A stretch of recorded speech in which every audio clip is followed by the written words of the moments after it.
सामाईन किराम, नासिर शाह का पंजाबी कलाम आपकी समातों की नज़्म।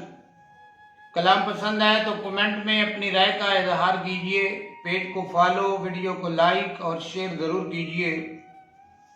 दरअसल मजाक मजाक दे विच उन्हां हथ ते पैर च कसे। दरअसल मजाक मजाक दे विच उन्हां हथ ते पैर च कसे। वत पींग जुटा के नासिर शाह मुड़ वड छड़े उन्ने रसे। पहला लाश तड़पदी रह वेंदे, मुड़ टाह टाह करके हसे। दोवें नैन गवाह खामोश रहे, केड़ा असल वकूआ दसे। गुरबत दा शुक्र अदा करना, गुरबत दा शुक्र अदा करना, भावें कर जितना बेवस गई। रड़े कट गए मजनू चूरियां दे, एदे जान च जिंदड़ी फस गई। बाकी हर कोई है कमर उठियां दा, मेरे नाल ए जदन दी रस गई।